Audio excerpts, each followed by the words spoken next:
Hello and welcome back to a whole new culinary cast, the number one stop for all the food talk. I'm resident foodie Lucas Melby. I am Jacob Telejohn.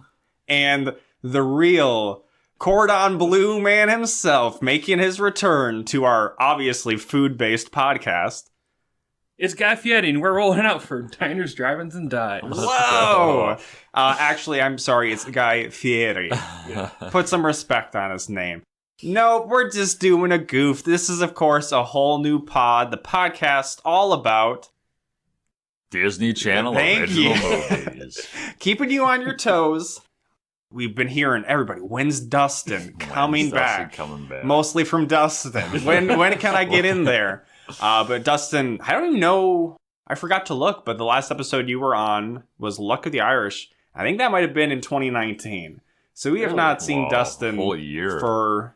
I mean, we'll check in with Dustin right now, but throughout all of 2020, during the pandemic time at least, I saw Dustin one time in person, and that was when I saw him at the grocery store, and I immediately had to chase him down. And then I asked him, like, oh, you still listen to the podcast? Is it awful? Do you hate it? And he's like, no, it's good. And I'm like, okay, it's because my brother said it sucked, so I just want to make sure. Wow. So, Dustin, obviously, we're in the new year now. Happy New Year. Thank you. How did 2020, the year it was, treat you? 2020 for me wasn't really all too different for, my line of work, construction broadly. He's used to just multiple deaths in the drywall business, so business as usual. I mean, we usually work pretty independently from everyone else, so nothing really got affected too much. Ideally, if I was a drywaller and working in somebody's house, I wouldn't want to see the people that I'm working for either. So, yeah, I mean, everyone was pretty healthy. Good. Our dog had a slight pancreas scare, I guess, but par for the course. Yeah. Our cat is still alive and kicking. Yeah, Dukester. Otherwise, Dustin has now checked in. Dustin's checked in. And I think a little shortly after our grocery store encounter, or maybe it was at the grocery store where you're like, I need to be that's when that's $1 million cook-off. I wanted to remind you, because I looked it up when we did Luck of the Irish, and I was like, I got to be on Eddie's $1 Million Cook-Off. And I reminded you at the grocery store. So what was it about Eddie's $1 Million Cook-Off? Just the nature of it having really, cook-off? When I saw the, what do you call it? The poster? The thumbnail? Yes. Yeah. I wanted to bring that up. The poster for this movie is maybe perfect. Oh. It is a masterful work of art because it combines... We'll quickly learn that a big thing in Eddie's life is baseball. But there's this $1 million cook-off. So what do we see? We see Eddie in his baseball uniform holding not a bat, but a spatula. Oh. And then Orlando Brown is in the background being like, what? So it's a pretty well put together one. Nice. The thumbnail got me. And I was like, food... Sports, $1 million. You didn't $1 million. You didn't see the Ring of Endless Light one and be like, Ryan Merriman. Are there any other ones now that you're looking forward to again? Now, do you have another one picked up? I gotta let this one. Gotta call your shot. Gotta calm down a bit from this one, Well, speaking of you bringing that up at the grocery store, I got a phone call like last week or something from Sam, and he had just watched Now You See Me or something like that, which is a magic-based one. Yeah. So he's already seen it. I don't know how that works, but he's like, I want to be on this one. DCOM? I'm like, what life are you living where you're just watching Disney Channel original movies with your wife randomly? Wow. So, I think that one's in a couple of years. Okay. So sounds familiar. Maybe we'll get him on before or just on that one. Right on. I think that's enough lead-in, and I'll tease as we sometimes do at the beginning, and I like this movie a lot. I thought this was probably one of the better ones we've seen in at least the last few. Time is so weird, especially now, or I don't even remember. Like, I think Double Teamed was still a 2003 movie, maybe, but that seems like there's been a lot forever ago. Yeah, there's I think there's almost. But the last couple, I did not like Even Stevens or Right on Track. Yeah. So, but Eddie. I'm cool with Eddie. We're right on track with Eddie's $1 Million Cook-Off. Yep. So let's get in, and I feel like this one was similar to You Wish, where I just thought it looked better, like the visual quality. Again, I don't know if they're using different cameras of like Right on Track or even Stevens. I thought like camera quality or just look at that movie looked very cheap. So I don't know if they were like using like their television production equipment for that, and then the real cinematic stuff for Eddie's $1 Million Cook-Off. But I like the way this movie looked. Some good editing, some good sequences of shots that we'll hopefully remember to call out. But we get one of those quick cuts at this beginning where we're seeing a baseball field. Thrown right into the action. A foul ball coming at you. Yes. The foul ball into the net is what cued the title card. For so Eddie's we're seeing, dusting off bases maybe, practicing. We're seeing prep with food stands. Double plays being flipped and turned, and Eddie's foot on the bag. But then we see some of the players of the most important team in this movie, who are the Ground Dogs, which is... Groundhogs. Thank you. I was about to say, this is a great baseball name, but Ground Dogs would not be a great baseball name. Moondogs, though, that's a great baseball name. But the team we're seeing, the Groundhogs, seem terrible. They're practicing, I believe, before a game, and we're getting introduced... I don't know if they're really calling out like as they're throwing the balls, but this is some of the character names. Yeah, they're like hitting balls to the outfield. Hey, I don't remember the two brothers that never get brought up again. Really, no, not really. Yeah, I liked as just a normal movie. I like these kind of intros probably, but when I have to take notes and be like, who are all these characters? I'm just being bombarded. I don't like that, and that seems to happen a lot in these Disney movies. And luckily, like from the team, there's only really like 4 relevant names, anyways, rather than the whole 9. One I didn't even know until later on. I'm like, I guess I'll look at this character's thing. But one of the main ones is Frankie, played by Orlando Brown, who I mentioned was on the poster, who I believe is a main character or side character in That's So Raven. With a more recent interview comment that maybe we'll put at the end of the show. No. We also meet not really one of the most important characters, but the most important in my heart, Kimberly, who is a girl. So this seems to be a middle school age. But she's team. One of the guys. Oh, she's not one of the guys because apparently Kimberly sucks, and we'll hear more about her pitfalls in practice later on. DB, who I said could stand for dumb bitch, Dustin proposed. Douchebag. No. And he lives up to that name, where he's one of Eddie's closer friends along with Frankie, but he sucks hard. Yeah, he's a prick. And then Hannah, who is, I guess... She's one of the guys. I didn't pick up on this, but she's like pretending to be a cheerleader for the team because she doesn't want her mom to know she plays baseball. Correct. So she shows up with like a skirt and pom-poms, but she takes it off like Clark Kent turning into Superman to play baseball. And she is played by Rose McIver, who I recognized and probably disappointed to realize why I recognized her, but that's because she's the star of the Netflix wannabe Hallmark Christmas movie, The Christmas Prince, who I watched that movie because I saw a tweet saying it felt like it was made by a machine AI that learned about Hallmark Christmas movies, and it is a very weird and bad movie. Yeah. I think she's also the star in iZombie, but I've never seen that. So that's our crew, but we haven't met the man himself yet, Eddie Ogden, which is quite the name. Ogden. And he's great. He is an amazing baseball player. He's great at baseball. He's just a very likable guy. But I don't know if this was an Eddie hit, probably one of the worst players, but we get quite a scary shot of a fly ball going into a food stand and it's ricocheting everywhere like 100 times. Break pickle jars, everything. Throw around food, and it seemed like if we hadn't seen the baseball, we could have just assumed this was a drive-by shooting targeting this food 100%. Stand. It's torn apart, the people in there. And then afterwards, the vendor's like, never open the flaps during a groundhog game. Yeah. He saw his shadow, and he was scared. The ball ended up in like one of the fryers. Yeah. That's why it was so dirty. That explains it. That's why all the balls are ruined all the time. Yeah, they didn't have the ball budget to have nice, clean balls. No, they're all dirty. Eddie, he's playing and he's amazing. He's so good with these cuts and shots of him playing that it almost seems like he's like teleporting and like throwing the ball to himself. Despite Eddie's great abilities, it's not enough to save the Groundhogs in this game as they lose 10-3. But it makes them look like they're really good. Not at one point do they look like they're like a bad team. Like they're flipping double plays, hitting home runs. They were up by 3-0 at first, I think, and then they lost 10-3. Yeah. But what else? You know what would really pick up the team? Eddie Dogs. A couple of Eddie Dogs. Eddie Dogs. Now, Dustin, how do you feel about the name of Eddie Dogs? Eddie Dogs, it's not creative, but it's true to who Eddie is. That is. He cares about his other friends. He wants to provide for them. He is very full of himself. That's actually not true. Now, can you describe, Dustin, what an Eddie dog is? Eddie dog, it's a and during this assembly, we're getting jazz music as the backing. A lot of music in this movie. Yeah, Eddie dog, it's a bun. Hot dog that goes past which Eddie did not cook. Bit. He just bought the hot dog. Yeah, didn't look cooked at all.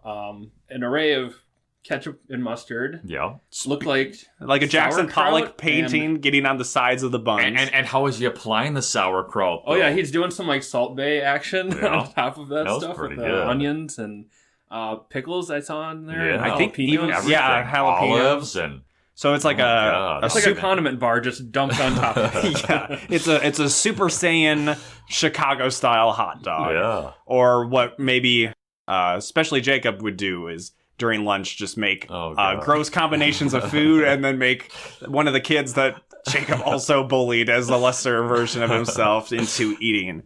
But DB especially, his friends are loving this, but DB basically looks like he's having an orgasm while watching him assemble these Eddie dogs.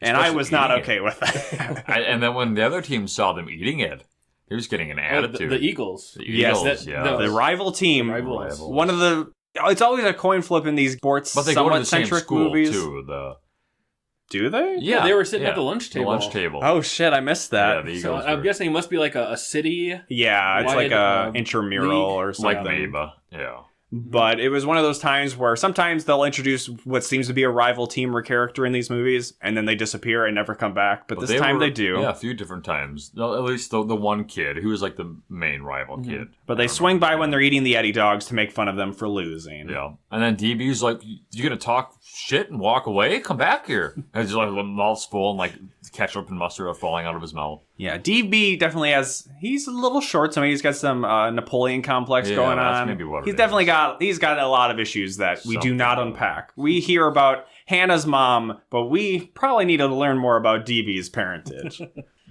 So then they go to an after party at the coach's house, who we didn't quite know yet, but we learned shortly. Eddie's papa. Yes, Coach Ogden, Papa Ogden. Papa Ogden. And it was a really weird introduction to the house because we're seeing all these kids running around, and then we're just seeing these two much older looking people. We're like, who the fuck are these people? But they are Eddie's brothers who mostly don't exist in the movie, but they show up mainly they just like bully him. They bully him and eat his food. Yeah, they bully and eat things, and then they do a couple spit takes, so that's fun. No. I think the kids disappear at one point, and then Eddie's flipping the channels, and he comes across the Food Network and sees Bobby Flay, the goat. And Eddie starts to have some kind of like orgasmic reactions. It's all related to cracking an egg. Yeah. It all kind of comes back to cracking an egg. Lots of eggs. Whole movie. Like throughout the whole movie, it's always the egg cracking. And with the way the rest of the movie plays out, it seems as though this is the first time he's ever seen the Food Network. It's not something where he's inspired. It's he sees this one time, and it sets in motion the rest of the movie. Yeah. And I did a little research, and I was surprised. I just assumed that the Food Network was maybe owned by Disney or something, but it's not. And Bobby Flay, this is not the only time we'll see him. No. The mom is talking to the dad, and we're getting the classic, you're pushing Eddie too hard with all this baseball talk and how great he is and how he should be scouted. Number 1 overall draft pick. And the dad says, I know what Eddie wants. Oh. I thought he went, or when she went, you're pushing him, I thought he said, no, I'm steering. That's very diplomatic of Daddy Ogden. That's what it was, yeah. But then the mom cuts her finger. Yeah. Which causes masculine Dad Ogden to faint. And then the older brothers take both of them to the hospital. Yeah. Leaving Frankie, DB, and Eddie alone with some freshly purchased groceries. Yes. And Eddie throws out the suggestion, how about instead of putting away these groceries, we make them into something? Make Mama happy with like what? Like cooking. And I felt like we were getting to like a PSA or after school special where the kids were going to be like, I love to learn. And what is who's interesting next? Here, though, thinking about it now, like they had fun doing all this cooking, DB was into it, but then after this, he just hates it. Oh, that's a good point. Kind of weird. That is true. Yeah. He, as I said, insecurity issues. Yeah. He was like, I did like this, but no, it's a girly thing. So then he projects all of his insecurities onto Eddie. Yeah. So this is one of many montages of cooking, food with just music thrown around. This one we had jazz earlier. This was more of like a hip hop instrumental beat. Okay. And it's because he's freestyling. He's taking out. What does he really focus on, Dustin? Drumstick, I guess you would call it. I don't know the technical. He just has a bunch of raw drumsticks and he holds it up very close to his face. Washes it very gently, caresses it, lays it down, tucks it in for a good night's sleep. Which I guess if you've seen somebody on the Food Network, they do some stuff like that. Just not with drumsticks. But yeah, there was drumsticks involved. There were Fruit Loops involved. Mashed potatoes. Frankie was mashing the potatoes. Yeah, he was really working those potatoes. Dragon fruit sauce. And they crazy stuff make, I think, mashed potatoes to like sculpt it like a mountain, volcano, Encounters of the Third Kind style into not Devil's Tower, but volcano that they fill with the dragon fruit goop syrup. Yeah, and they had broccoli trees and carrot. Yeah, as they were making it all, and it's like, wait, are they actually using that? It felt like the Mary-Kate and Ashley. Put it on the pizza. ICCA. Marshmallows. Fucking cat food. Put it on the pizza. Chicken. Tastes like waterfalls. But actually, what you said about DB having fun, that was true. But leading into it, he did say, like, essentially, what cooking? That's women's work. You're crazy, Eddie. Okay. Crazy Eddie. He should start his own store. Crazy Eddie. But then, they make the food, and the family gets back from the hospital with pizza. Yeah. And they see their stuff, and he's like, hey, we cooked all of the groceries. You spent $100. We used everything you bought into this meal. They actually have the food, and the family's like, this is really good. They focus on the brothers' love. The Fruit Loop crusted. Yes. We shouldn't skip over that too much. It does look pretty gross. Yeah, they dip the chicken wings in like a... What do they dip it in to get it to stick to it? Eggs. Eggs, yeah, that's what Of course, there's eggs. They did the eggs, and they roll it around in Fruit Loops. It was weird. I mean, I could kind of get where they're going. That certainly feels like something you see on those Food Network shows. Like, I crushed up Cinnamon Toast Crunch and fried it. It's a chicken and waffle kind of thing or something. Yum. But the family quickly turns from being like, this is really good, to just absolutely roasting Eddie for cooking. They're like, hey, his brother wraps around a napkin around his head, and he's like, I'm Perry, Eddie. Edwina. They call him Eddie Crocker, and then... His dad's getting in, and he's like, yeah, well, this is a fun lark, but no son of mine's a cook. But mom's, like, quiet. She's, like, into it, though. She's still laughing at their jokes. Yes, but she's always been more... unsupportive family. She's always been more supportive than Papa Ogden, though. Oh, his dad says, it's not like you're going to turn your baseball mitt into an oven mitt. Oh, yeah, that was a good line. Man. It's like, no, don't describe the premise of the plot of the movie, Dad. Then at school, it's not really clear when this movie takes place because they're doing baseball, but this first day of school, they are going to register for classes, and then baseball continues forever. Yeah, so it wasn't like a school-sanctioned baseball team. It was like I said, like kind of like Mayba, just a citywide. Yes, everybody knows Mayba. Well, that's why I just described it as like just say Little League. It's just like a Little League kind of. It's like a citywide team. Yeah. But before they get into the registration zone. Eddie happens across the home ec room, which basically looks like the set of a Food Network show. It's amazing. It's an amazing set. And again, this is a middle school, I believe. So where did all the money come to buy this? This is an amazing home ec room. We later find out where the money might have come from. So then they're going to register for classes, talking about how they should take computer science, because then they'll just get to play video games. Yes, to get the Easy A's. Easy A, starring Emma Stone. Yeah. I watched that recently. I wasn't a huge fan. It was okay. That movie, I think that's what reminded me of that. Is an Easy A. Emma Stone, the premise is she lies about having sex with somebody. Okay. To try to like just be cool or whatever. Yeah. And then everybody in the school loses their mind about her having sex, and like everybody's looking at her like, oh my god, she's such a slut because she had sex one time, and she's I think even like a senior at that point. Jeez. And I'm just like, this feels so divorced. I mean, there was maybe girls we went to school with where it's like we saw like, oh, she's more promiscuous, but we were never like, I heard one person have sex and the crowds in the hallway are just partying to all look at her. And then she just, feeds into it and she just acts really like a huge slut. And then she has fake sex with the nerdy kids to help them be cool. So like that stuff's kind of fun. Yeah. But yeah, that's what I was like. I feel like I watched something like everybody hating Eddie because he's a cook and I couldn't remember what it was. Okay. But what is it like to register for classes at Eddie's school? It's mayhem. Mayhem. I've never seen anything it's like a Black Friday. There are 10 boards hung up on like a droppable... A clipboard. Yeah. Well, conveniently droppable board. Yeah. Well, it's hung on a thing because like he unclips it and they all... Yeah, there's like a latch holding all these clipboards up. But there's like 50 people deep like trying to sign this thing. And it seems to us too that like... You sign up for like one class. Yeah, I guess maybe we had electives, so maybe these are like the elective classes. Yeah. But obviously only so many people can enter it, and all these sheets, we're seeing they're all getting full. There's only like 4 or 5 spots left. Eddie can't reach the boards, or his pen is like out of ink or something, so he unclips like the thing, so they all fall to the ground. Yep. And he takes the 2 boards. He has computer science, and home ec. Home economics. Yeah, definitely clearly framing. It might as well just be like baseball class or cooking class. What can we pick? Yeah. So he signs up,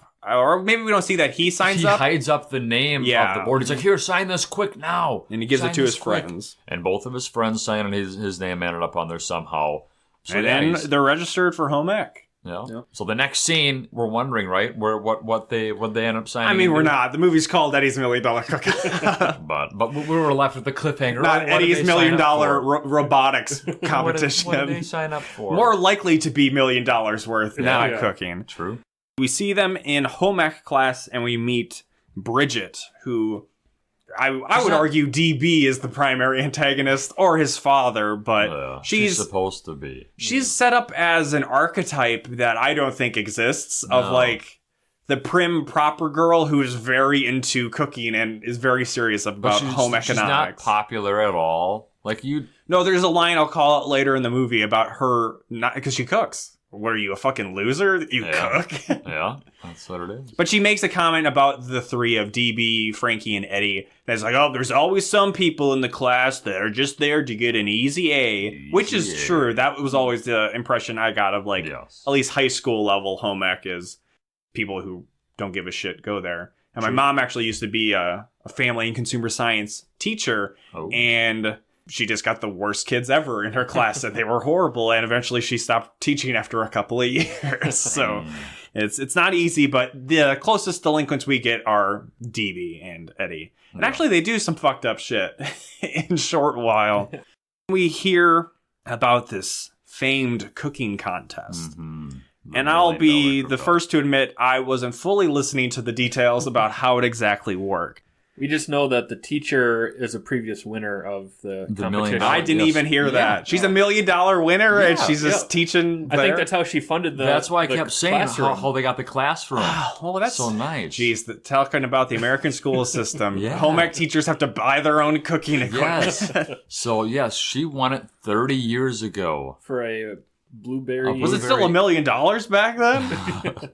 Who was funding this? The Illuminati? Yeah, so she won it. She's the winner. It sounds like the preliminary round is you have to submit. You mail in your food. Recipe or. Yeah, you have to have it spot on. Like every measurement has to be exact, but you also send in the item, whichever that is. Yeah. And I don't think you could send food like that through the mail. I mean, I guess we sent Christmas cookies to my brothers and me for Christmas. Speaking of cookies, that's the first thing they make in class. Yeah, and the boys say, I love your mom's cookies. Oh. That's from The Boy Next Door, starring Jennifer Lopez. But they burn their cookies. They burn theirs, and Bridget makes them really good. Some nice, fluffy, thick-looking chocolate chip cookies. She teases them, too. She's like, oh, how am I You can't put too many chocolate chips in. Or can you? But she's like, and I don't know if I can't eat all these cookies. Or can I? Oh, no, I dropped these cookies. I'm going to bend over and eat them all. And the guy's mouths are just watering as she's doing all this. Back at home, this is probably maybe favorite scene or second favorite scene. Eddie's like, I want a late night snack, but I'm going to make it myself. And we get more music to a montage of Eddie breaking out eggs, because of course you got to have eggs. And a lot of random stuff. Time, it seems. Peanut butter, milk, I don't know. He mixes it all together. Jam. His dog shows up. Eats it all. Poor dog. Is mixing it all messily, and the dog just gets like streamed with what he's mixing. Is this where it ends up? Well, this is the first time he gets dirty. It looks like a jelly sauce. Okay. On the first. So the dog's getting sprayed, and it seems like like Flash Dance or something. Like it's just like he might be just dumping a pile of something on his dog. Yeah. It reminded me of the dog who's very sweaty, wiping himself off in the gift. Like the dog's just soaked. And then he tries to drink whatever he made, which seemed to at that point just be like eggs and milk. And he drinks it and spits it out because obviously it would be gross. Yeah, he was expecting it to be great like his first invention, because why not? He's Eddie. He's the namesake of the Eddie dog. Yeah, exactly. But it's not. It's not to what he... And then if you're going to have... The eggs keep haunting him. If you're going to have a messy food kitchen experience, you gotta have a classic blender mishap. Yeah. So knew it was coming. Pours a bunch of stuff in, makes the rookie mistake not putting it on, and didn't put his hand on top of the lid. Oh, that's what it was. He did put the lid on at least, but it flies up everywhere. Gets more on the dog and the ceiling. Yes, on the ceiling. Is this when it's dripping from the ceiling? Yeah, I think so. And then his brother comes down, and I don't know if we're supposed to think he doesn't do a great job of implying it, that he's like so sleepy, he's got sand in his eyes, wiping out, I just want a little snack. And he comes and eats some slimy sandwich. Yes, he eats the sandwich. He loves it. So he takes the whole plate of it. But like, there's still stuff dripping onto it. Yeah, it's like Slimer flew through. Yeah, as he's taking it away. But he doesn't. We don't know how the kitchen got cleaned up. It's just all better. And somehow between this, the dog gets cleaned up between like the jelly sauce. And then he's clean. And then he gets dirty again. Also, this dog seems to only exist in scenes where he's allowed to get dirty by Eddie. Yep. Accurate. So then we see some after game shot of Eddie with an Eddie dog in hand talking to his dad. And his dad's like, "You're acting like a little girl because you're cooking. You're too good at baseball. Don't give it up on cooking, Eddie." You #1 overall draft pick Royce Lewis. It's not baseball really, but you better sign up for computer science so you can run Excel spreadsheets and do some Moneyball shit, right, Eddie? And he's like, "Yeah, totally. I signed up for computer science." Yeah. Eddie. Sure you did. Afraid of his dad. Yep, very.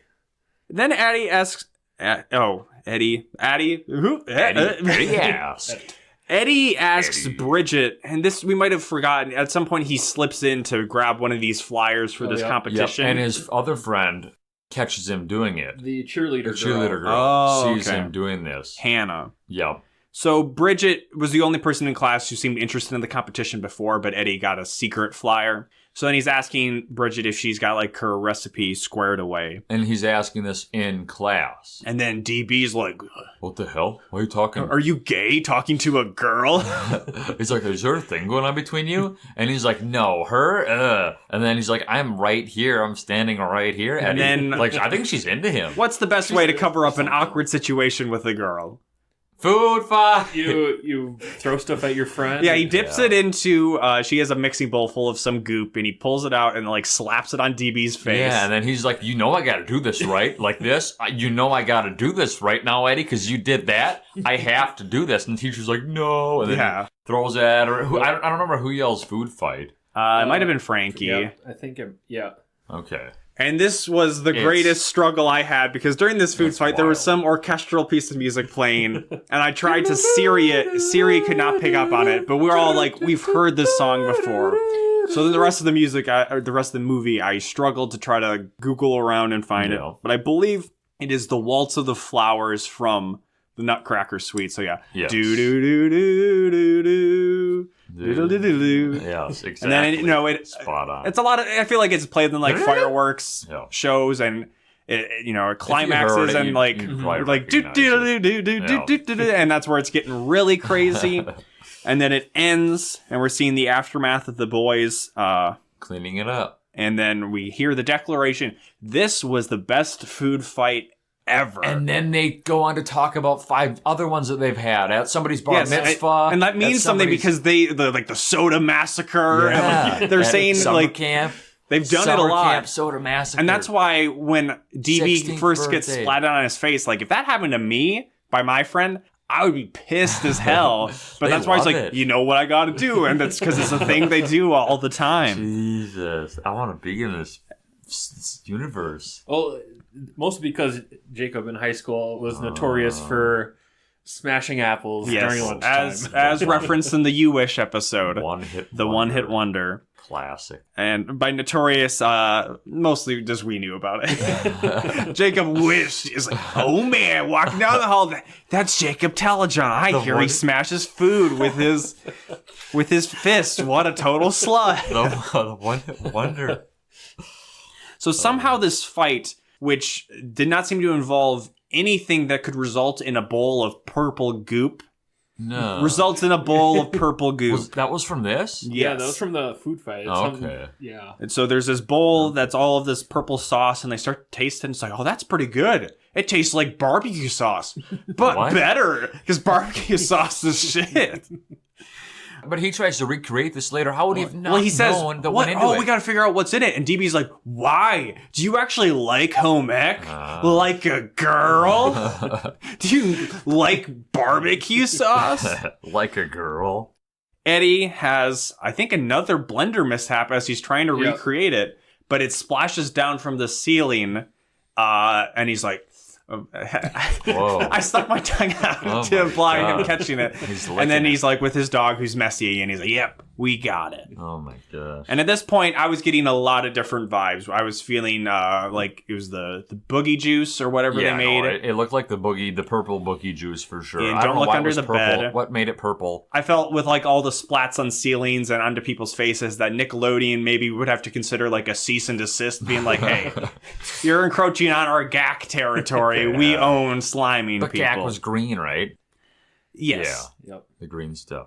But then the part that really was like, what is happening is the next day at the baseball game in the dugout, Eddie's got a jar of this sauce. Well, it was somebody else that had it, right? So he sets it down while Eddie, he goes up to bat. Yeah, Eddie took it out to take a hit, basically. Yeah. And then, that's what it was. Stick it in his chaw. That's what it was. Oliver, right? Yeah. Yes, the kid's name is Oliver. Who's like a nobody. Yeah, and but his dad is a nurse. He does come back later on. And he starts just like going to town on this. And I was like, this gave me like vibes of Goosebumps Monster Blood. Like, no, don't eat it. You'll turn into a giant version of yourself. Like a spoon. He was digging his hand into it and we cut back to him and his face is just covered. Yeah, and that's how we learned his name's Oliver because Coach Ogden's like, Oliver, the fuck you doing? It was pretty messy. And then his friends notice, is that the sauce from the boogie juice? Did you try to remake it?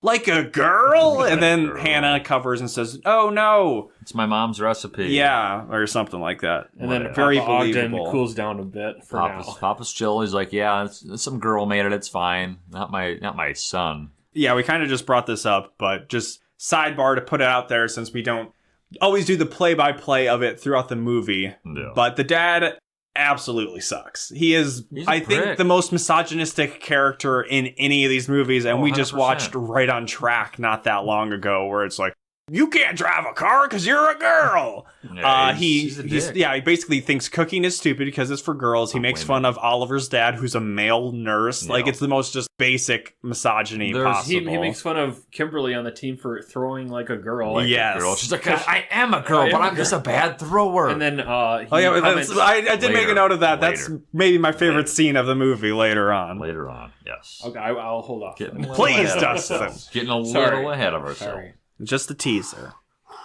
I don't know. The mom somehow finds out about the cook-off, and because she sees the flyer like in a box that he was going to send out his barbecue sauce. Oh, okay. Yes. So she's talking to him about it, and she first kind of seems like she's not supporting him doing it, and then she mostly just seems indifferent by the end, and she's like, "What could I do to help? Like, I guess I'll help." And then he says, I got the vibe she was really wanting to be helpful. I mean, that's supportive. When you're seeing that, you're like, that's how it should be, but I felt like that wasn't really how she portrayed it. And then he says, well, you can't tell dad. She's like, I'm not going to lie to my husband. I'm a dutiful wife to your misogynistic father.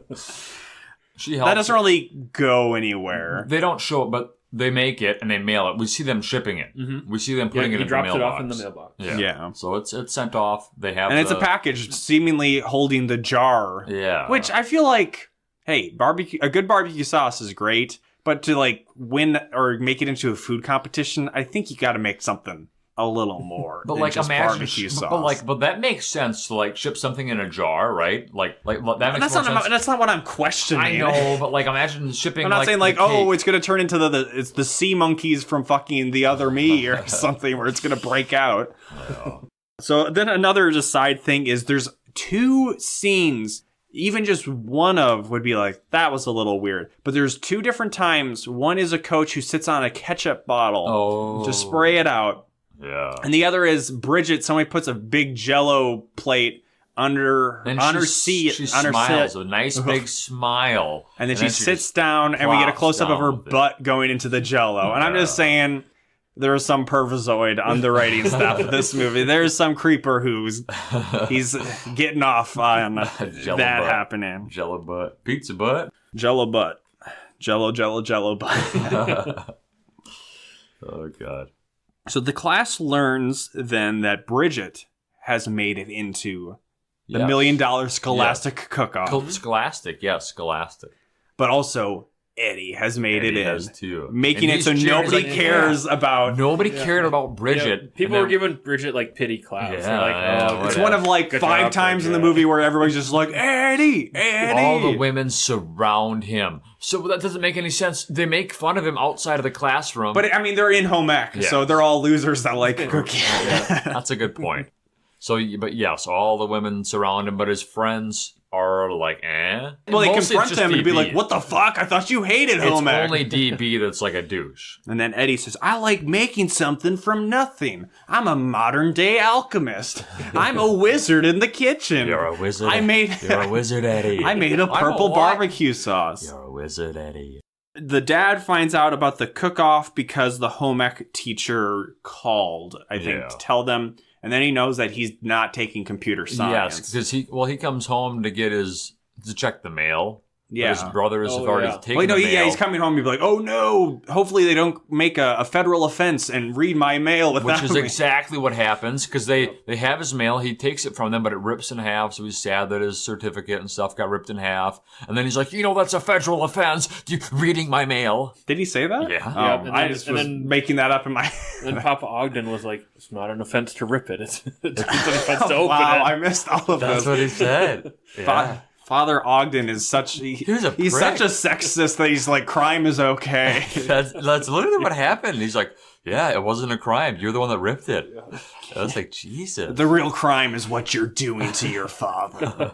And your teammates. So then there's an overhead announcement from an extremely unenthusiastic student at school who says, God, he sounds Bridget dead. Simon or whatever is... She's like, Simmons! It's Simmons! Whatever. Like she won. She's like in this like cooking thing. And Eddie Ogden is also like, whatever. Are we done? Okay, next. Joey Norman. Weather's nice today. Joey on the mic. The reaction, because it's again one of those things where you kind of put in your mind, oh, I just assumed this is where this is going because this is how movies work. Yeah. Where then people would be like, oh, cool, good job, Eddie. But then no, like the reaction is like, ooh, loser. Like an Easy A, like, oh my God, you cook. And everybody's pointing at him in the halls, laughing at him. During lunch, the cheerleaders are like, hey, Eddie, why don't you try out for the team? Because you're a girl who cooks. Yeah. And those are the girls saying that on the cheerleading team. They're demeaning themselves because Eddie likes to cook. Tough scene there at the high. Yeah, it's really funny. And then the home ec teacher's like, come on, Eddie, we got to go practice cooking. And they're like, oh my God. What he might as well have called the teacher mom in front of everybody. Yeah, he's taking it tough. So then we get a sad montage of both cooking, him baseball practice, because he's distracted or whatever. He keeps pulling his foot off of first base. And we get a slow-mo shot of his dad looking severely disappointed because, he doesn't know how to cover the bases properly. Oh. This is set to a song called Grow by April Start, which I thought was actually a good song. I just assumed it was like a popular song, but it's not. Nobody's ever heard of it. Siri recognized it, though, and told me what it was, while she did not recognize the popular Tchaikovsky. Song. Yeah. Come on, Siri. It's because there was too much food fight noise happening. True. So then Eddie gets booted off of a game by his dad because he like showed up late or something. 3 innings late because he was doing practice, right, with the teacher and Bridget. Yeah. I feel like that should be regulation anyways. Yeah. Only cooking competitions let you show up late. Usually you have to be on the starting roster to play in the game. Unless you get subbed in later, I guess. Unless it's like a basketball game in a Disney Channel movie where you can show up late with a broken leg and still get to play. True. Good point. Eddie gets into a heated argument with DB in the cafeteria about, I don't know, again, DB is like, he idolizes Papa Ogden or something, so he hates cooking too. And this inadvertently starts a food fight. Another one. Because they're kind of like looking like they're just going to fight, but then just some random kid by them's like, food fight! Yeah. So the other kids are throwing the food around, but they're just like wrestling on the ground like fighting. But then they have to clean it all up. Frankie declared... Eddie and DB have to clean it. Yes, that's true. Frankie declares this the best food fight ever. It made him feel so free. like there were some girls getting some weird stuff happening to them during the food fight. There was like the cheerleaders got like splashed with like milk or something. And they were like leaning backwards. And I'm like, okay, yep, the pervisoid showing up again. Back again. The principal took a chocolate cake to the face.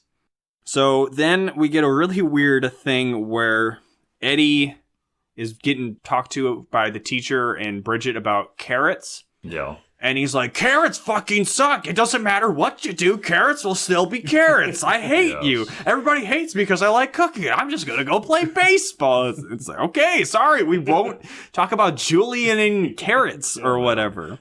Bridget then, after he has this blow up and he leaves, she says, is that why everybody hates me? Because I like to cook? And the teacher's like, no, there's plenty of other reasons why they hate you.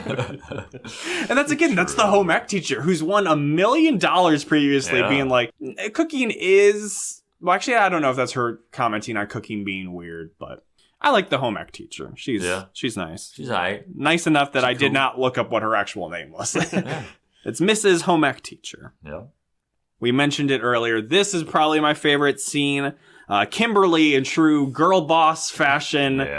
Slaying queen. Yes. She's getting up, or maybe it was even like Hannah, where the coach basically is like, Hannah's like one of the guys. She doesn't throw like a girl. And then Kimberly's like, what did you...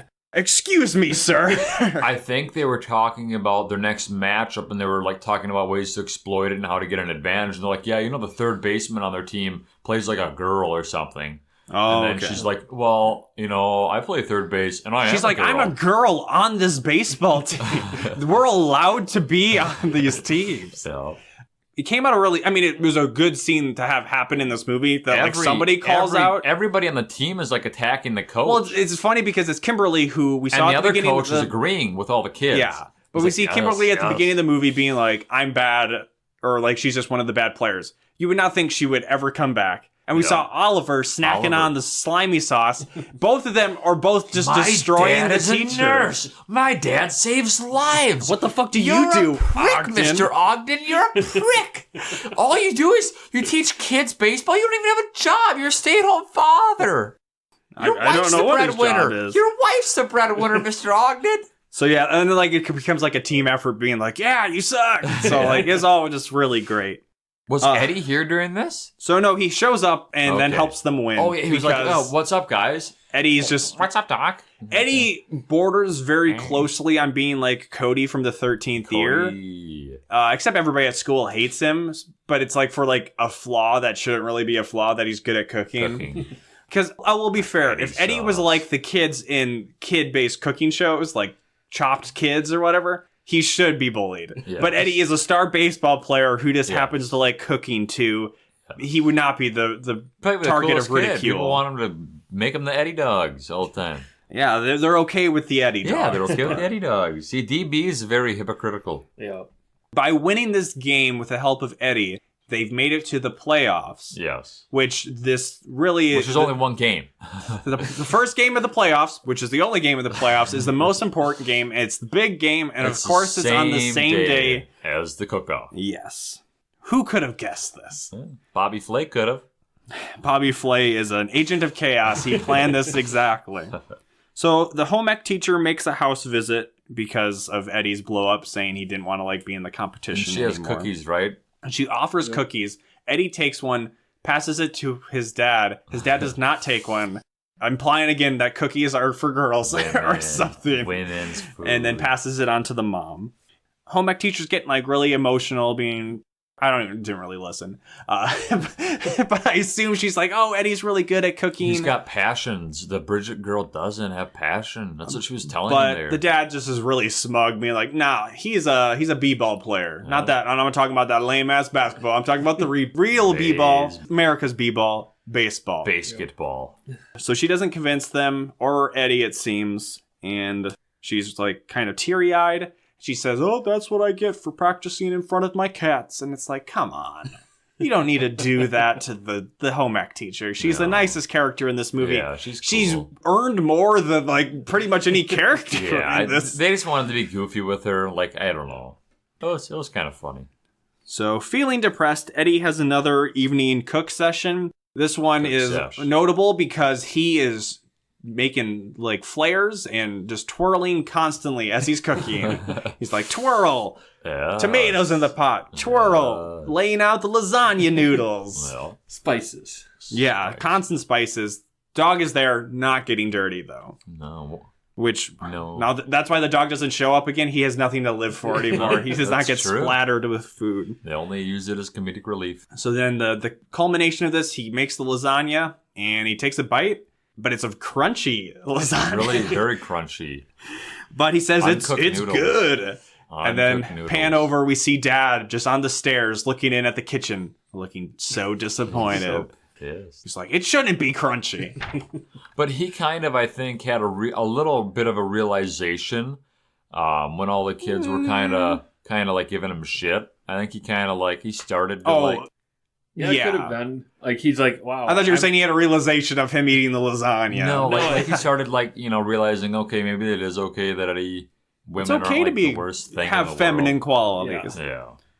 So, Eddie, it's kind of weird. He goes to the food competition, but he's in his baseball uniform. Yes. And he sees... The game must be close by. It might be right next door. Yeah, Who knows? I mean, because there's three locations in this town. He needs to be driven there, yeah. But he sees Bobby Flay. Yes. And what happens then? Chef Bobby Flay's like, hey, Eddie, I heard you really like cooking. I'm glad you're here, Or Eddie's like, yeah, except I got a baseball game to play. Baseball? He's like, I understand. He's like, yeah, man, I understand. They're like parting their ways, and then Eddie's like, hey, Bobby, how do you crack an egg with one hand? And then Bobby's like, stick around, I'll show you. Is that a threat? I was in the bathroom for that whole scene, and I'm very sad that I missed that. The introduction to Bobby Flay. So then he goes to the baseball game. Yeah.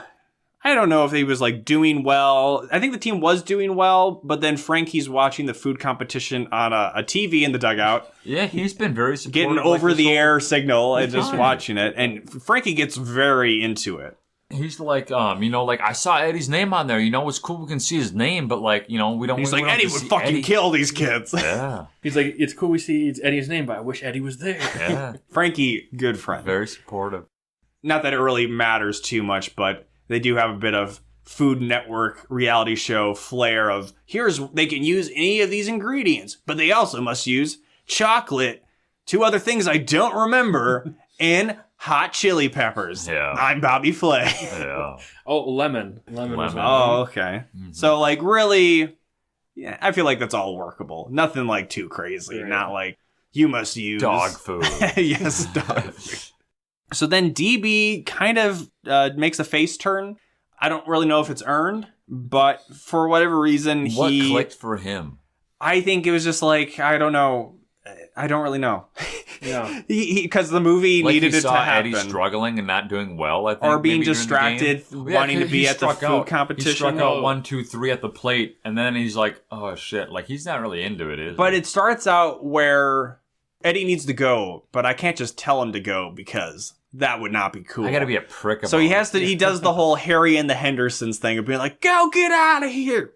We don't want you anymore." And all the teammates are like, "Yeah, get out, get out of here." But then he's like, "No." He's like, "Good luck. We want." Yeah, it does end with him being like, "Yeah, Go get him, Eddie. Yeah. Give him hell. Dad's like, no. And then here comes that one girl. Yes, Kimberly, mother. the gift that just keeps on giving. She's like, batting order apparently doesn't exist. It's like, oh, Eddie's gone. No, you come up. Actually, Kimberly just grabs the bat and helmet and steps up to the plate. Gets it, hits a W, ties it up. So yeah, she hits it, and I would have loved if it was just like out of the park home run because she apparently was not a good runner. So that would be like, she doesn't need a run then. She can run as gangly and awkwardly as she is because she does say like, I'm an awkward dweeb. That's why I don't run well. But nope, she stays at home plate for like 10 seconds and then starts to run, but like she doesn't get out and she hits somebody home. That was well, she doesn't run right away because she's like, hey coach, suck this. So that was a nice moment. Yes. And then Eddie arrives late to the competition, obviously. Late. Or at least some amount of time. But it's okay. Bobby's like, you sure, Eddie? You only got an hour left, which still seems... Maybe it's still just the time crunch of reality television being like, an hour, that seems like an eternity to be able to cook. And he's getting to work. And washes up. The team keeps playing.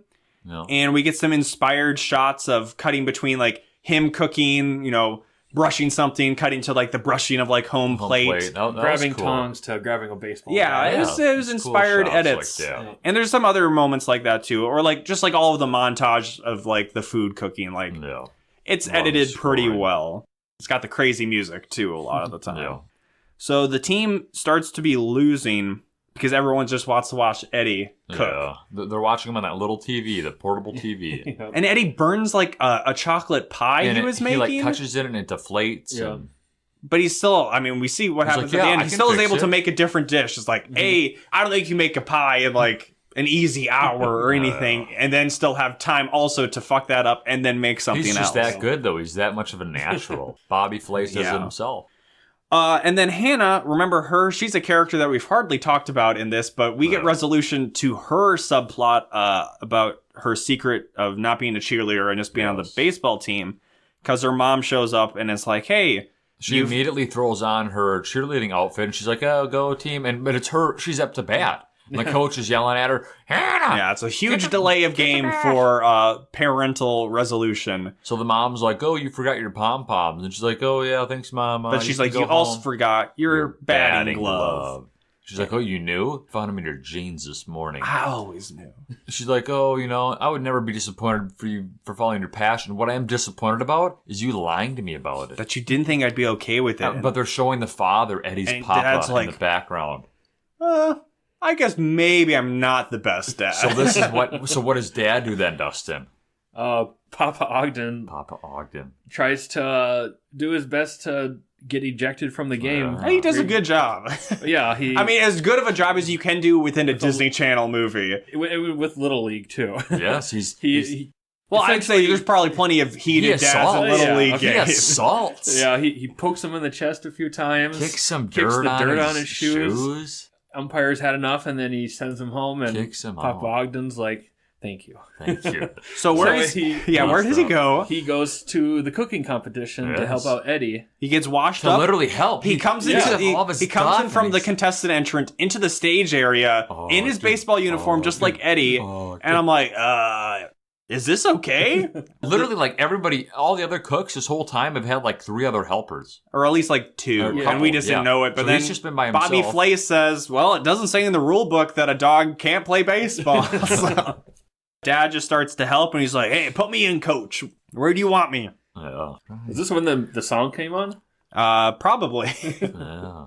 So then we get some more inspired cuts and juxtapositions between the baseball game and competition. Really good. They're scoring runs, getting outs, running double plays, cheering on Eddie on the TV. The brothers are watching. They just have it all. They get to watch their TV and eat the baseball too. Yeah, I think the brothers spit out their food when they saw Papa. Oh yeah, I forgot about that. That's when they did that. Like, oh shit, my dad's actually going to be supportive. Well, they do. They do a spit take, and then a double spit take, and then they go to the. But they go in the audience entrance, and then they start cheering on Eddie. Yep. Eddie. And then everybody likes a good cheer, so everybody starts cheering. Everybody's doing it. And then DB, how does he? He gets in a pickle somehow. Well, yeah, but he did like a bunt or something. No, this is where the song "Put Me In, Coach" came. Oh, okay. Because center field by John Fogerty. Yep, he gets put into the game to score the winning run. Pinch hitter. Yep, he looked like a bunt to me. I wasn't paying close enough attention. The other team kind of fumbles it around. Yeah, he eventually advances to third base. Yes. And then he's in a pickle. And he slides underneath. Yeah, for as good as he slides for like 10 feet. For as good as the Eagles are supposed to be, they seem terrible in this series of events. Well, yeah, because so it's not even like a typical baseball slide. You might think of like feet first, maybe. No, so he goes head first. He's slip and slide going underneath this guy's legs. Like who's the catcher? Who's like, come out from home between third base.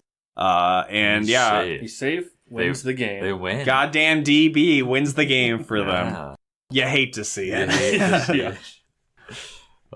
And then it's coming down to the final seconds 20 of seconds. the cooking competition. They're putting pot pie isn't working. Everybody's plating, getting good presentation going on. Wasn't working or whatever. No, that lemon meringue is what or it was like a lemon meringue angel food. That's what Bridget made. Yeah, okay. But he had to do something with a lemon. It seemed like maybe like a custard or something. Custard. Dad was getting it out, but it was like most things we saw in this movie, just a slime. It had not set. And he's like, shit, what are we going to do?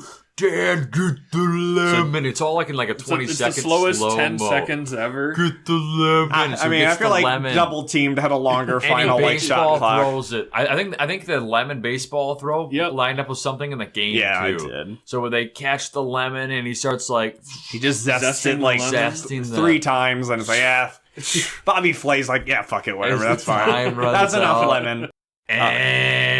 So team wins, but then who's gonna win this competition? And the right choice, I feel. Wow. Bridget wins. She has no passion. I don't buy into that.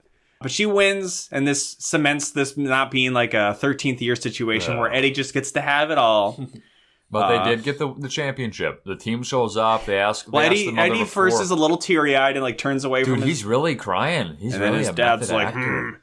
I was okay with you, Cook, but now that you're crying, I don't know about that. Now you're a loser, Eddie. No, he says he's really proud of him because of reasons, because the movie needs to end, and he was so moved by Hannah's mom being a better mom than he was a dad. Yeah. And then, yes, Frankie and the team show up. Frankie confronts Bobby Flay, and he says, man, what this bullshit? What is this bullshit? Eddie's clearly the best cook. You know damn well that Eddie's the best cook in here. You saw what he did with that lemon last second. And then Bobby Flay's like, yes, I am Bobby Flay, and he was the best cook.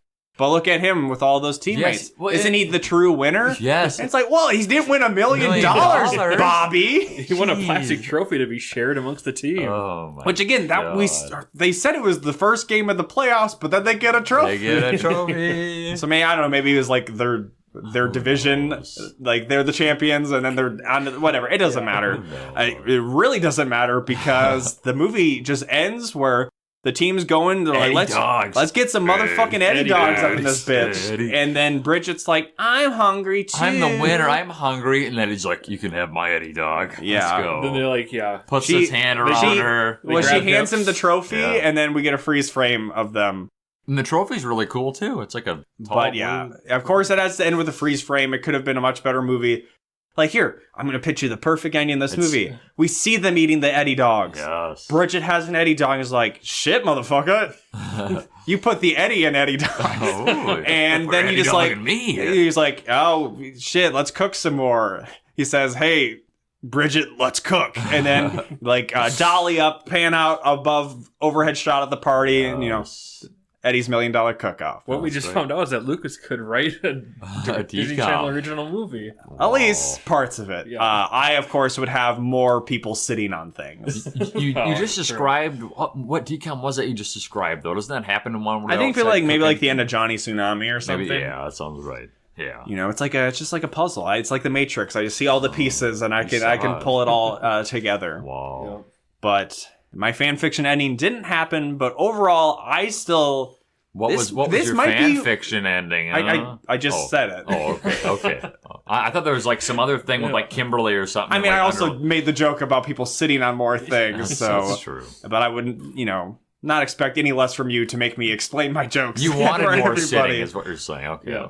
But I think this is probably one of my favorite DCOMs. I thought there wasn't too much To complain goofiness that sometimes I always think of the Can of Worms where there's like one sequence where it's like sped up, like him running around and like goofy noises happening. Yeah. There's plenty of like weird, awkward, not awkward. There's this weird montage, the dog getting slimed, but it's all fun.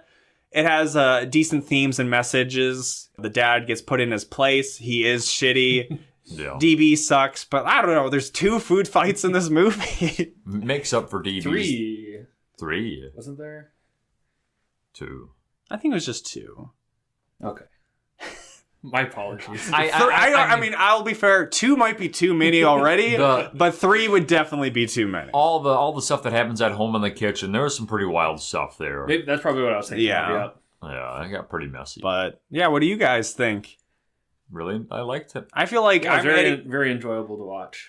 Bobby Flay could be saying to me, he's like, see, he's the winner because he watched a good Disney Channel movie. He doesn't need $1 million. No, He doesn't need a hit podcast. He just needs to watch Eddie's $1 Million Cook-Off. that's right. No, it was a good decon. Yeah, Good ending. Everybody got resolved.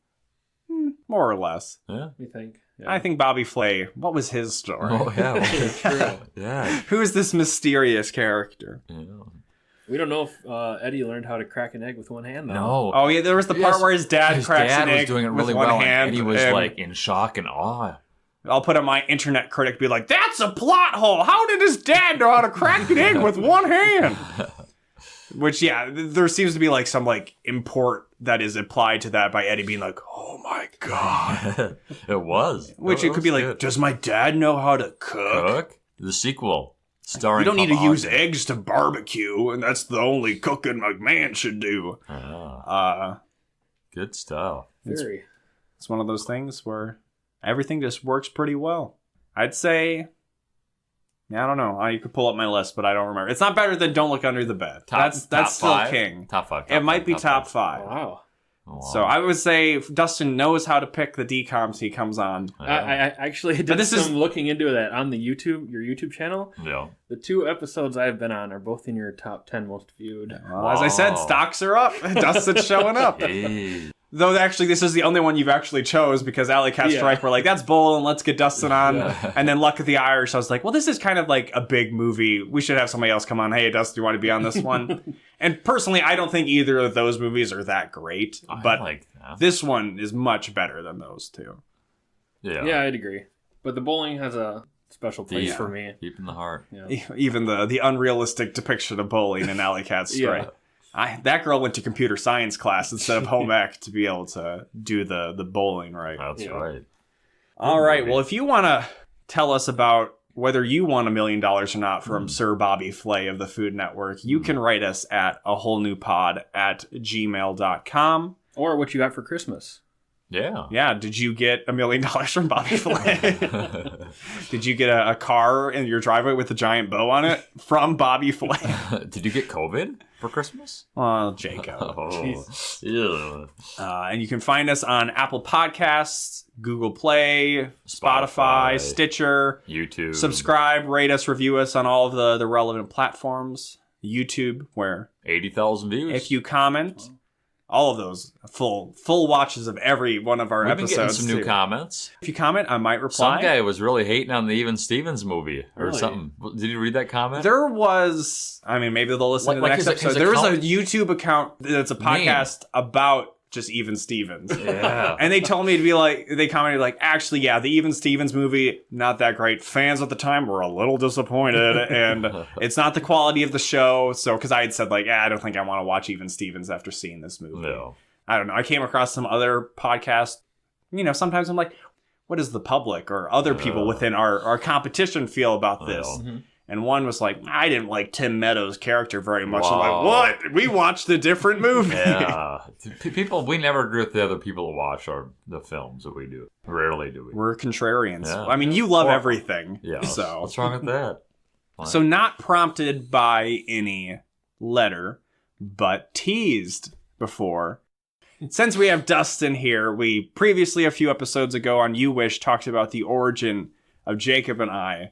So the next evolution really in that was our excursion to Stewart Fest. Stewart Fest. So Jacob, explain it. If you want somebody to go to Stewart Fest, how would you sell it to them? So Stewart Fest. So the namesake comes from, of course, Stewart, Minnesota. A place obviously. that like hardly is on the map at all. 600 people population. It's a 3-day event. There's a big softball tournament. They have beer pong, a bunch of beer, blow-up rides and stuff like that. There's free corn and watermelon. Free corn and watermelon. There's street band and stuff street dance, like that. Cover bands. And the medallion hunt. That was the big one. The medallion hunt. Dustin and I actually found it one year. Yep. So the medallion hunt. For like $500 or something. There's multiple clues given out at different time frames over every 2 hours from like 8 to 8 or so, I think. Yeah. And what do you win if you get it? It was like $500 or something. Okay. I think. Yeah. So no, Eddie $1 million, but it wasn't chump change for us because the first time we went, it was I think after we had graduated high school. Yeah. Don't date us too much, us old people. So yes, it was the summer after high school, and I don't know what made me want to go. And I had been to Stewart Fest a few years You guys, before you guys were like, it's pretty fun. We always enjoyed it. But ironically, what Jacob described, he says, beer pong, blow-up rides.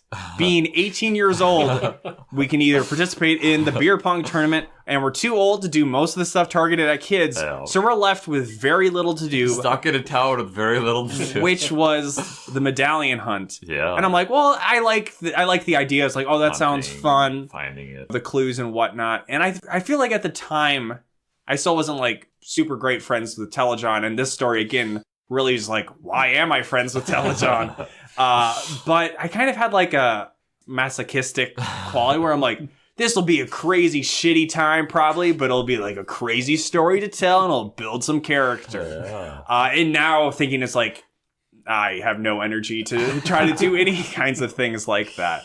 So we get there and we had relatively nice place to stay. Jacob's parents, I don't know, we have like 2 trailers and we had one for like the 3 of us or something. Pop-up camper. Yeah, pop-up camper. So the first day, the clues, it's like, you can't do anything to really find it. Yeah. Inside this, whatever the city limits would be, it's not on a major road. Yeah, just basic stuff. And I feel like the first night was fine.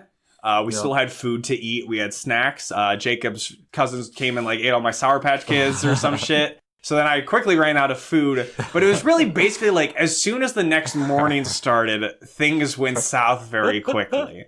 Jacob's what dog. was our song driving up there though? Party Rock Anthem. Is that what it was? Party Rock Anthem. Yeah, that was probably the song of the summer as well as Call Me Maybe. I think those were the Carly 2 big Rae songs. Jepsen. Carly Rae Jepsen was the only thing keeping me going. So Jacob's 2 little yappy dogs who astoundingly are still alive. Like 17, 18 years old. They were staying in the camper with us.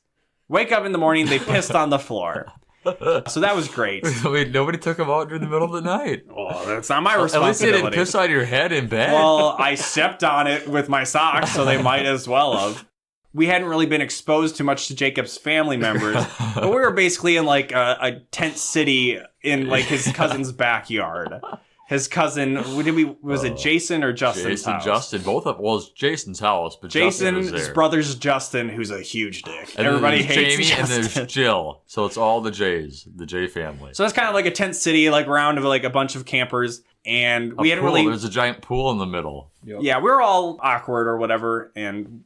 Not hate. Even if I was an outgoing extrovert, I wouldn't really want to be rubbing shoulders with Telejohn's family. But the other thing was like the double whammy of dog-related incidents is there was some other people with dogs out there, and they're all circled up around like a pool or a fire, and the dogs started humping each other. And Jacob at the time, even to his family, was Mr. YouTube, pointing out again, of course, the irony that I am the one who runs our YouTube channel now. But they're like, hey, Jacob, come out here and film this. You'll get some views. This shit's funny as hell. And I'm sitting in the camper just being like, what have I gotten myself into? And this was still really only the beginning. Yeah, just to start.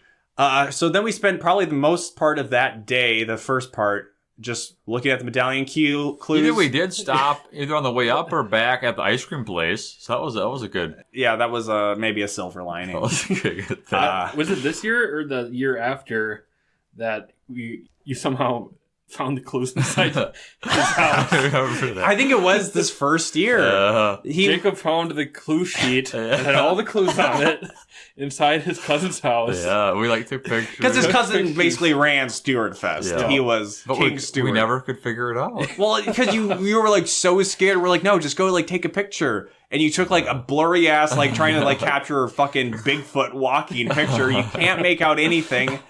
So we had an advantage, but we weren't able to use it. No. So we get these clues and we're not able to really get any inspiration to look anywhere. So then we're just walking around this desolate town for 4 hours. There's big grain bins and trains. There's an abandoned school that, there's no there. We're walking down the train tracks by some grain silos. It's the most small town Minnesota town you could imagine. But it's got a festival. Straight out of Twilight Zone. They did have a stand with some street tacos in it, though. No? Yes, those were good. The free corn, not very good. Very mushy. Floats?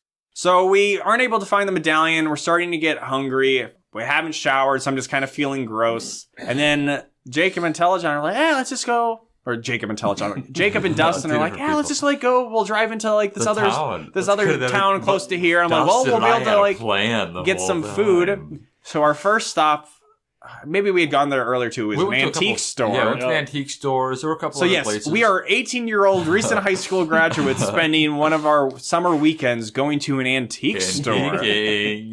Found some cool stuff. Dustin and I did. Really took a turn for the worse, and a move that questions why I'm still friends with you guys at all is they took us to an auction. A big auction. Big auction. And again, at this time, probably inspired by Storage Wars, we had gone to a storage locker auction. Yeah. And I'm like, this will be crazy. Yeah, let's go do this. And we were out in the sun for hours. It fucking sucked. They almost didn't buy anything. I bought stuff. I bought a Norman Rockwell plate. But you almost didn't. Yeah. Jacob bought a bunch of cards that somebody had already written in to send to their children. That was a Mankato. I'm saying this was before. Yeah. So you guys already knew I hated auctions. Yeah. And then you took me to an auction place with the same auctioneer as the other auction. And I fortunately brought my DS with me, but I'm just, at that point, I'm like, fuck this. I'm exhausted. I'm hungry. I'm tired. I think you just sat in my car and had your thing. I laid in DS charged. I laid in your car and played my DS. Or I think it ran out of batteries at one point, so then I just laid back.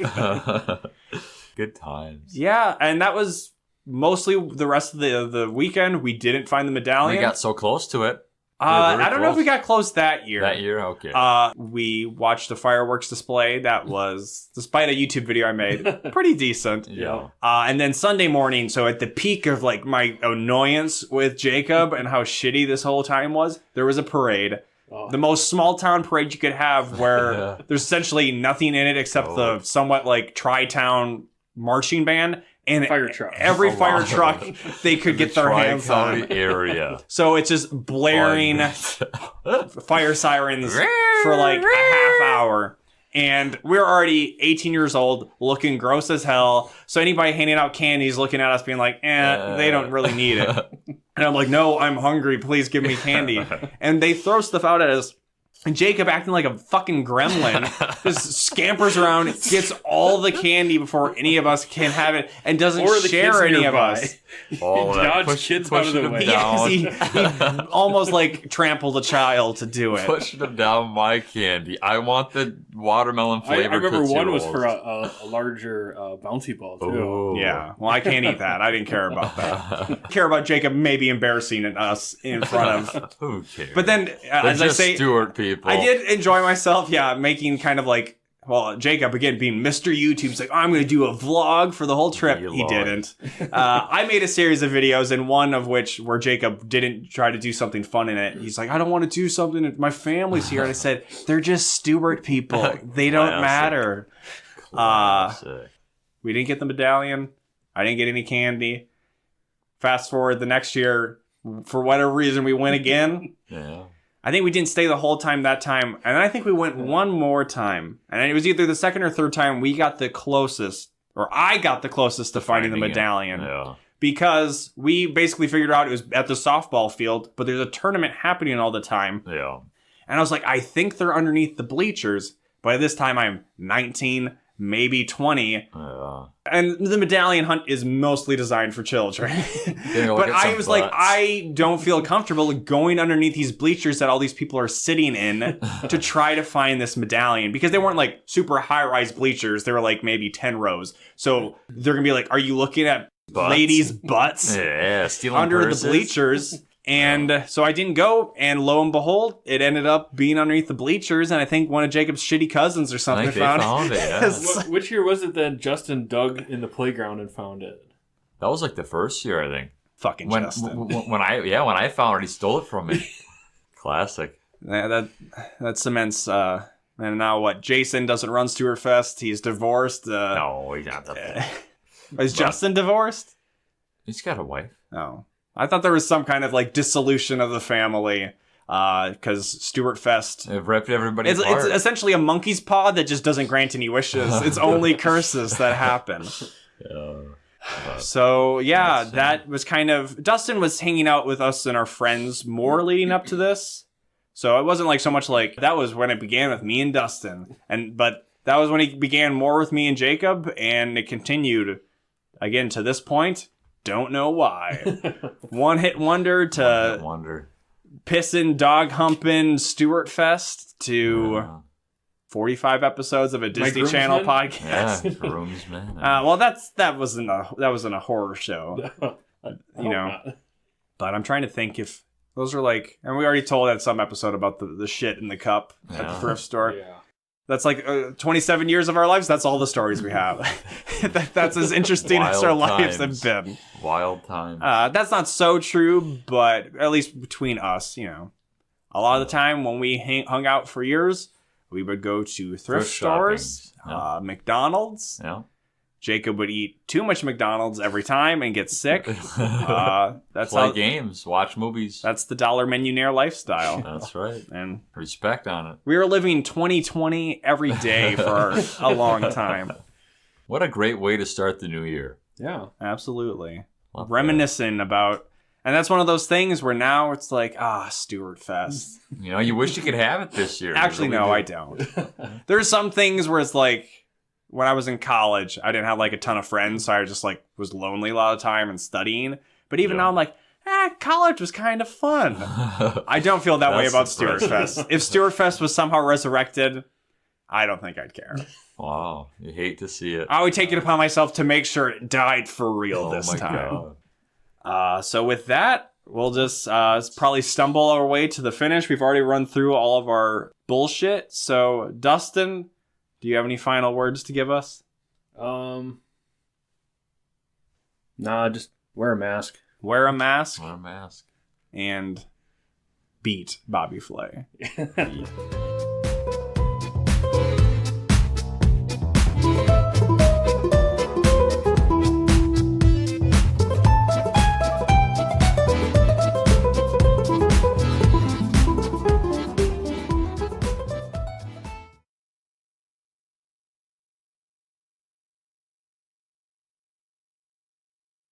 Can you explain? I ate her pussy. Okay, that's what we had thought. People have been saying it, and most of the people had thought that's what the. I had the num cakes. I went inside the land of the man that wants to go inside if he can, but couldn't do it, man. But I did. I said I could do it, and I can. Imagine that as the clit, man. See, we're gonna take it to another level. Fuck it, let's go. It's like this. You know, you have to hold it, you flip it, and it comes on you. Legs this way, you go. And then